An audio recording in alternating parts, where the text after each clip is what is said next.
நீங்க பாட்டுக்கு 2 ரூபாய் எடுக்கிறீங்க, நான் இங்க வச்சிருக்கேன் கேட்டீங்களா? பிராங்க் பண்ணுவோமாக்கா எல்லாரையும்? பிராங்கா நம்ப மாட்டாங்களே. இல்ல பரவாயில்ல. ஊருக்கு புறப்பட்டாச்சுன்னா போய்கிட்டே இருக்கணும். திடீர்னு பயணத்தை ரத்து பண்ணக்கூடாது. வர்ஸ்ட் பெர்ஃபார்மன்ஸ்ல என்ன கொடுத்தீங்கன்னு சொல்லி பேசணும்ல, அதை சொல்லுவோமா? எல்லா ஜீவனும் எங்கெங்கயோ இருக்கு. ஆமா, அப்பதான் ஆரம்பிக்க முடியும். ஆமா இல்ல ஆமா அமைச்சர் நான் வாட்டுக்கு பேசுறேன். லிவிங் ஹால்ல நீங்க எனக்கு பேசுறீங்க, ஞாபகம் இருக்கா? நீங்க எப்பயுமே பழசை எடுத்துட்டு வந்து பேசுறீங்க திவ்யா, அத பத்தி நான் சொல்லல. நீ வேற பேசாம உட்காரப்பா. இல்ல எல்லாரும் தானே பழசை எடுத்துட்டு வந்து பேசுறாங்க. அன்னைக்கு நான் உங்களுக்கு லிவிங் ஹால்ல கூப்பிட்டு பேசணும். முடிஞ்சிருச்சா? ஆமா. சிரிக்காதீங்க. இல்ல இப்ப பாருங்க எப்படி பண்றீங்க அமைச்சர். உங்களோட கருத்துக்குள்ள நான் வரக்கூடாதுன்னா நீங்க சத்தமா பேசுங்க. இந்த வீட்டுக்குன்னு நம்ம வந்துட்டோம்னு வைங்களேன்.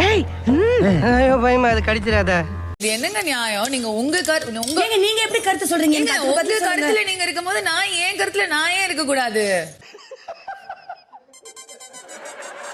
இந்த வீட்ல ஒவ்வொருத்தருக்கும் ஒவ்வொரு கருத்து, அது உங்களுக்கு ஒரு கருத்து இருக்கிற மாதிரி தானே எனக்கு. என்ன யாருமே கண்டுக்க மாட்டாங்க. என்னடா பார்க்க கூட மாட்டேங்கிறாளுங்க.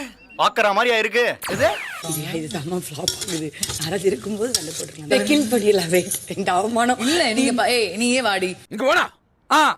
பங்கு இந்த வீட்ல ஒவ்வொருத்தருக்கும் ஒரு கருத்து இருக்குல்ல திவ்யா. எனக்கு எப்படி புரிய வைக்கிறதுன்னு தெரியல. ரசிக்க மாட்டாங்க சொன்னா கேக்குறியாடா? தோன்ற விஷயத்தெல்லாம் எப்படி கேட்க முடியும்? தோன்றதுல என் மண்டக்குள்ள வரதுல நீங்க பண்ண ஒரு விஷயம். நீங்க என்னனாலும் கணிக்கு தான் சப்போர்ட் பண்ணுவீங்க. நானா? என்ன கொடுத்துற நீ? நீங்க எப்பவுமே உங்க மேல வைக்கிற தப்ப நீங்க வந்து ஒத்துக்கவே மாட்டீங்க. நானா ஒத்துக்க மாட்டேன். சப்போர்ட் சுபிக்கு அவங்க வராங்க. விளையாடுறீங்களா? ஜலதோஷம் வந்தா ஆவி கூட புடிக்க தெரியாது, அந்த ஆள் புடிக்கிற அளவுக்கு வீக்கா இருந்திருக்கேடா. நீ எல்லாம் என்னடா தீவிரவாதி? விளையாடுற மாதிரி தான் எனக்கும் உங்களுக்கு தெரியுது. என்ன பார்த்தா விளையாடுற மாதிரி இருக்கா? நீங்க சிரிச்சுட்டே பண்றீங்க.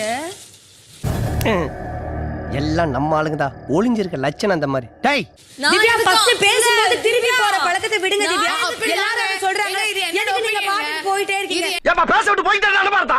ஏய் வந்ததுல இருந்து லேகிய வச்சிட்டு இருந்தா எவனா கேட்டா? நான் முதல்ல காட்டிக்கிட்டு போவேன், திருப்பிக்கிட்டு போவேன், இங்க இருந்து படுத்து உருண்டுகிட்டு திவ்யா, இருக்கேன். நான் நான் பேசுறேன். உடம்ப காட்டுவேன். அத முடிச்சிட்டு போங்க திவ்யா. என்னங்க, உங்களுக்கு ஒரு நியாயம், வீட்ல எல்லாருக்கும் ஒரு நியாயமா? அப்படிதான் போவேன் நானு. உங்களுக்கு ஒரு வேலையே கிடையாது, அப்படியே வந்துருவாரு நடுவுல. பெரிய மனுஷனா நீ? பீக்காரி பயல. எந்திரிச்சு போயா. சாப்பாடு ரெடியாடா? பெரிய சண்டமா, பெரிய சண்டமா.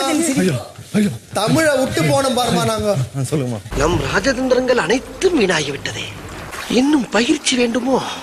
இத மாதிரி ஒரு ஃப்ளாப்பான ஆக்ஷன் நான் பார்த்ததே கிடையாது. இந்த மாதிரி நிகழ்ச்சி இதுக்கு முன்னாடி நிறைய நடந்திருக்குது, ஆனா இதுதான் ஃபர்ஸ்ட். உங்க கருத்தை நீங்களே வச்சுக்கோங்க, இல்லைன்னா இந்த கிச்சடியில போட்டு கிண்டிக்கோங்க.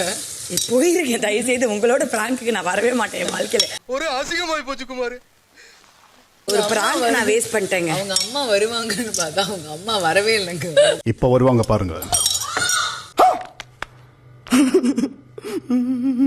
கன்ஃபெஷன் ரூமுக்கு வாங்க. ஏய் கன்ஃபெஷன் ரூமுக்கு.